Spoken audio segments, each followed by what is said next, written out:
શિવતોષ પરમ પરમ. શિવતોષ, તોષ એટલે શંકર ભગવાનના ઘણા બધા નામો છે. એમાંથી ભગવાન મહાદેવનું એક નામ છે આશુતોષ મહાદેવ. આશુ એટલે જલ્દી, અને તોષ એટલે પ્રસન્ન થનાર. જે જલ્દી પ્રસન્ન થાય એનું નામ આશુતોષ. જગતની અંદર ભગવાન મહાદેવને સત્વરે પ્રસન્ન કરવા માટે પધારો બાપુ. ઓમ નમો નારાયણ. જગતની અંદર ભગવાન મહાદેવને પ્રસન્ન કરવા માટે સર્વશ્રેષ્ઠ કોઈ માધ્યમ હોય, સર્વશ્રેષ્ઠ કોઈ ગાથા હોય તો એ ભગવાન વ્યાસ કહે છે કઈ ગાથા? તો કે શંકર ભગવાનની ગાથા છે.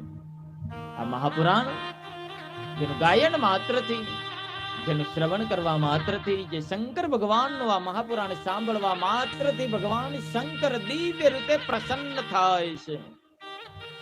અને મેં પહેલા જ દિવસે કહ્યું ને કે જેની ઉપર મહાદેવ પ્રસન્ન થાય, જેની ઉપર ભગવાન શંકર રાજી થાય ને, એને પછી જગતની અંદર કોઈને પણ પ્રસન્ન કરવાની, કોઈને પણ રાજી કરવાની આવશ્યકતા રહેતી નથી અને નથી. સત્યમ સત્યમ ન સંશય. અમારું શિવ મહાપુરાણ ગર્જના કરીને કહે છે કે જેની ઉપર ભગવાન મહાદેવ પ્રસન્ન થાય, ભગવાન શંકરની કૃપા ઉતરે, ભગવાન મહાદેવ રાજી થાય એટલે સમજી લેવું જગતના બધા જ દેવતાઓની પ્રસન્નતા, કૃપા માનવની ઉપર ઉતરી ગઈ છે. અને ભગવાન શંકરને રાજી કરવા માટેનું કલિકાલનું કોઈ શ્રેષ્ઠ માધ્યમ હોય તો એ છે શિવ મહાપુરાણની કથા. જેને સાંભળવા માત્રથી ભગવાન મહાદેવ શ્રોતા ઉપર પ્રસન્ન થાય છે. જેને ગાયન કરવા માત્રથી ભગવાન શંકર વક્તા ઉપર પ્રસન્ન થાય છે. જે શ્રોતા, વક્તા અને સમગ્ર જીવાત્માઓનું કલ્યાણ કરનારી કોઈ કથા હોય, જીવ માત્રની કોઈ કથા હોય તો એ ભગવાન શિવની કથા છે, એ ભગવાન મહાદેવની કથા છે. એટલે સ્વયં બાબા સૂત કહે છે કે હે મહાત્માઓ, હે સાધુઓ, હે સંતો, આપ સાવધાન બની અને મહાદેવની કથા સાંભળો, શંકર ભગવાનનું ચરિત્ર સાંભળો. જે ચરિત્ર સાંભળવા માત્રથી મનુષ્ય તમામ પ્રકારની આદિ, વ્યાધિ, ઉપાધિ, રોગ, શોક, દુઃખ, ભય, પીડા, વેદના, દરિદ્રતા એમાંથી એને મુક્તિ મળે છે. તમામ પ્રકારના દુઃખોનું હરણ કરનારી કોઈ ગાથા હોય, અરે ભયંકર કાલ સર્પ રૂપી મૃત્યુના મહાત્રાસનું પણ વિધ્વંસ કરનારી કોઈ કથા હોય તો એ કઈ કથા છે? તો કે શંકર ભગવાનની કથા છે. કોઈ પુરાણ હોય તો એ કયું પુરાણ છે? તો કે મહાપુરાણ છે. જે કાલ સર્પ રૂપી ભયંકર મૃત્યુના ભયને પણ હરણ કરનારી કથા છે. આ એક પણ શબ્દ મારો નથી. શિવ મહાપુરાણ ગર્જના કરીને કહે છે, ભગવાન વ્યાસ બોલે છે, બાબા સૂત મહાત્માઓને કહે છે. એક પણ વચન, એક પણ વાક્ય મારું નથી. સાવધાન. સ્વયં બાબા સૂત કહે છે કે મહાદેવની કથા કેવી? કાલ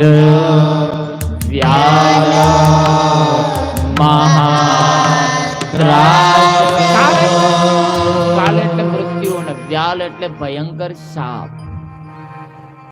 કાલ સર્પ રૂપી મહા મૃત્યુના ભયનો પણ વિધ્વંસ કરનારી કોઈ કથા એટલે શંકર ભગવાનની કથા છે. મહાદેવની ભક્તિ જેના હૃદયમાં હોય ને, મહાદેવની કથા જે સાંભળે છે એના જીવનની અંદર મૃત્યુ વખતે એને પગ ખેંચવા નથી પડતા, એને ટાંટિયા તોડવા નથી પડતા. અને જગતની અંદર જેનું મૃત્યુ બગડ્યું ને, સમજી લેવાનું કે એનું જીવન બગડ્યું. જેનું મૃત્યુ બગડ્યું એનું જીવન બગડ્યું. સાહેબ, ઘણા લોકોને મેં જોયા છે કે મોત ના આવે, એના પરિવારના સભ્યો કેટલી માનતા રાખે કે હવે આ દાદા છૂટે તો સારું. એક ઇંચ ખાટલાની દોરી શરીરની અંદર ઉતરી ગઈ હોય, પગ ખેંચતા હોય પણ મોત ના આવે. કેમ? તો કે એના જીવનની અંદર ક્યારેય પોતે મહાદેવની આરાધના નથી કરી. પણ જેને શંકર ભગવાનની આરાધના કરી હોય એને મૃત્યુ વખતે કોઈની પણ સેવા લેવી પડતી નથી સાહેબ. અને મૃત્યુ વખતે કોઈ પીડા પણ થતી નથી. અને અમારું શિવ શાસ્ત્ર કહે છે કે જ્યારે આ દેહમાંથી પ્રાણ નીકળે છે ને, જ્યારે આ દેહમાંથી પ્રાણ નીકળે છે ત્યારે આ દેહની અંદર કેટલી વેદના થાય છે, તો કે એક સાથે હજારોની સંખ્યામાં વિંચીઓ ડંખ મારે ને, એક વિંચી નહીં પણ એકી સાથે હજારો વિંચીઓ ડંખ મારે અને એની જે પીડા થાય, એની જે બળતરા થાય, એની જે વેદના થાય, એનાથી પણ કે ભયંકર વેદના જ્યારે આ દેહમાંથી પ્રાણ નીકળે છે ને, જ્યારે આ કાયા રાણી અને જીવ રાજાનો વિયોગ થાય છે ત્યારે થતી હોય છે. પણ એ બધી જ પીડાઓમાંથી મુક્તિ આપનારી એ ભયંકર કાલ સર્પરૂપી મૃત્યુના ભય એનું હરણ કરનારી, એનો વિધ્વંસ કરનારી કોઈ કથા હોય તો કઈ કથા? બાબા વ્યાસ કહે છે, ભગવાન વ્યાસના પરમ શિષ્ય બાબા સૂત મહાત્માઓને કહે છે કે મહાત્માઓ સાંભળો, શંકર ભગવાનની કથા કેવી? કાલ વ્યાલ મહાત્રાજ વિદ્વાંસ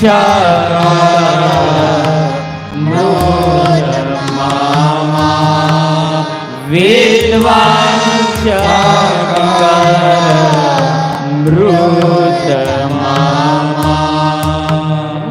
ભયંકર કાલ સર્પરૂપી મૃત્યુના ભયનો પણ વિધ્વંસ કરનારી કોઈ ગાથા એટલે કઈ ગાથા?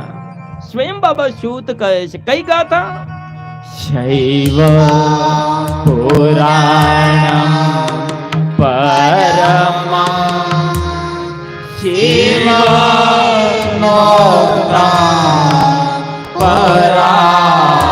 પરામુને શિવ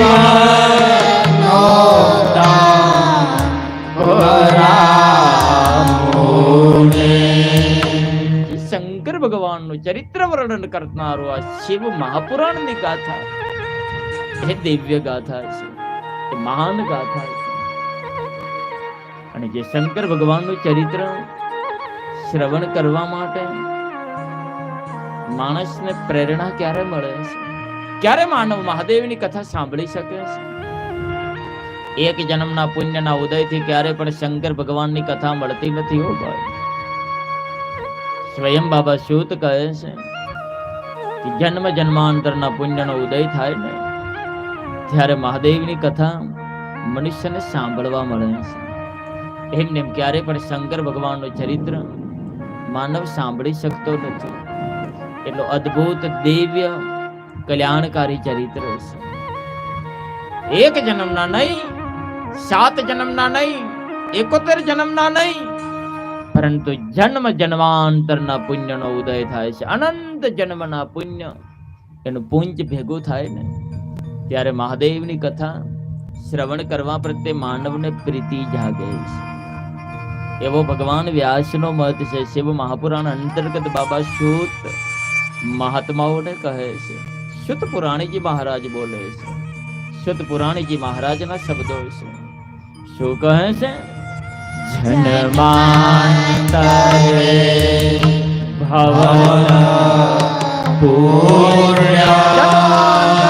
ભવત પુણ્યમ, જન્મ જન્માંતરના પુણ્યનો ઉદય થાય ને ત્યારે માનવ મહાદેવની કથા શ્રવણ કરવા માટે પ્રેરિત થાય છે. એટલો અદ્ભુત મહાદેવની કથાનો મહિમા છે. એ બધા જ શાસ્ત્રોમાં મહાન શાસ્ત્ર છે, જેને મહાપ્રયત્ને, મહામુસીબતે, મહામુશ્કેલીએ એ શિવ મહાપુરાણ ધર્મગ્રંથ એનું આયોજન કરવું જોઈએ, એને શ્રવણ કરવું જોઈએ. મહાદેવની કથા એમને થતી નથી હો ભાઈ, એના માટે ઘણો બધો પરિશ્રમ કરવો પડે. અને શંભુની કથા ગાયન કરાવી હોય ત્યારે એમાં સહયોગ આપનારા, એમાં પરિશ્રમ કરનારા પણ બહુ ઓછા હોય. કારણ કે મહાદેવ એ કેવો દેવતા છે તો કે निष्कपट देवता है. सावधान, मेरे शंकर के हृदय में कोई कपट नहीं है और मेरे महादेव के शिवालय में कोई अंतरपट नहीं है. બધા મંદિરોમાં જશો ને એટલે સમય વર્તે સાવધાન બની અને મંદિરોના પૂજારી શું કરશે તો કે પડદા મારી દેશે. રામ મંદિર, કૃષ્ણ મંદિર, અમારા હરિભક્તોના સ્વામિનારાયણના મંદિરમાં 12, 12:30 નો સમય થશે એટલે પૂજારી બાપા શું કરશે? ભગવાનને જમાડી ઠાકરને ભોગ લગાવી અને પછી પડદો લગાવી દે છે, ભગવાન પોટ ગયે. પણ મારા મહાદેવના સાનિધ્યમાં જશો, રાત્રે 12 વાગે જાઓ કે બપોરે 2 વાગે જાઓ, શિવાલયની અંદર કોઈ પડદા ન હોય, અરે દરવાજા પણ ન હોય. પણ આ તો કલિકાલના મનુષ્યની માનસિકતાને ધ્યાને રાખી અને શિવાલયની રક્ષા માટે દરવાજા ચડાવવા પડે છે. બાકી શિવાલયની અંદર કોઈ દ્વાર પણ નહીં. ક્યું? તો કે દિગંબર અવધૂત બાબા એટલે ભગવાન શંકર. ભગવાન મહાદેવ જેવા બહારથી દેખાય છે ને એવા જ ભીતરથી છે. શંકર ભગવાનના હૃદયમાં કોઈ કપટ નથી. શિવ મહાપુરાણની અંદર એક પણ ભગવાન શંભુનું એવું ચરિત્ર નથી કે ભગવાન મહાદેવે કોઈ દાનવ, કોઈ દૈત્ય, કોઈ માનવ, કોઈ યક્ષ, કોઈ ગંધર્વ, કોઈ કિન્નર, કોઈ ધર્માત્મા, ભૂતાત્મા, પ્રેતાત્મા, મહાત્મા કોઈની સાથે ભગવાન મહાદેવે કપટ કર્યું હોય એવું ભગવાન શંકરનું એક પણ ચરિત્ર નથી. એવું મહાદેવનું એક પણ ચરિત્ર નથી. ભગવાન શંકર એ નિષ્કપટ દેવતા છે અને નિષ્કપટ દેવતાનું ચરિત્ર ગાયન કરવા માટે હૃદય પણ કેવું હોવું જોઈએ? તો કે નિર્મળ. હૃદયની અંદર મલિનતા હોય ને એવો માનવ સાહેબ શિવ મહાપુરાણની કથા એનું આયોજન થતું હોય ત્યાં ફરકી પણ ન શકે. સાવધાન.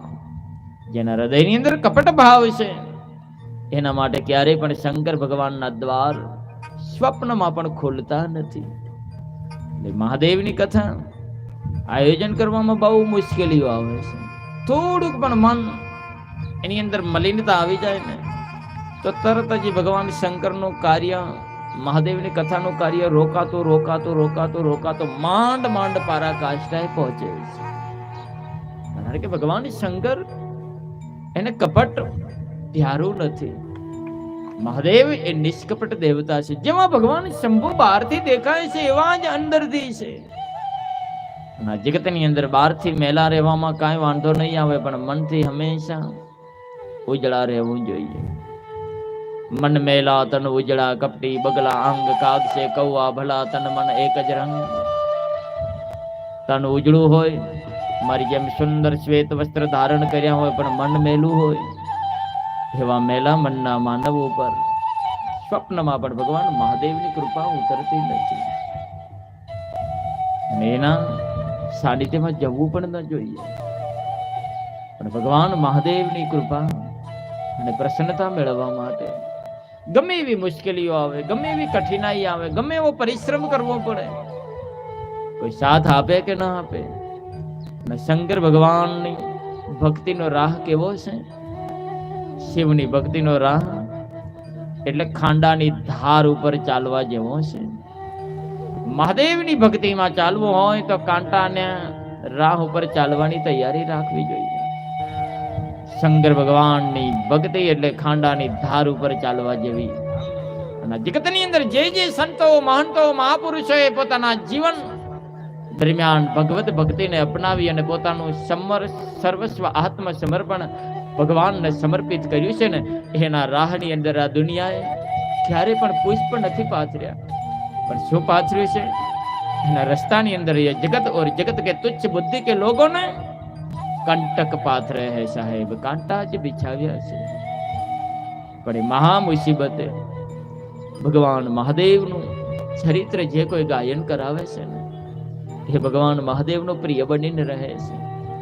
એ સ્વયં પોતાનું અને પોતાના પરિવારનું કલ્યાણ કરનારો સમજવો જોઈએ. પધારો બાપુ મહાદેવ હર. સ્વયં પોતાનું અને પોતાના પરિવારનું નિરંતર કલ્યાણ કરનારો રહે છે.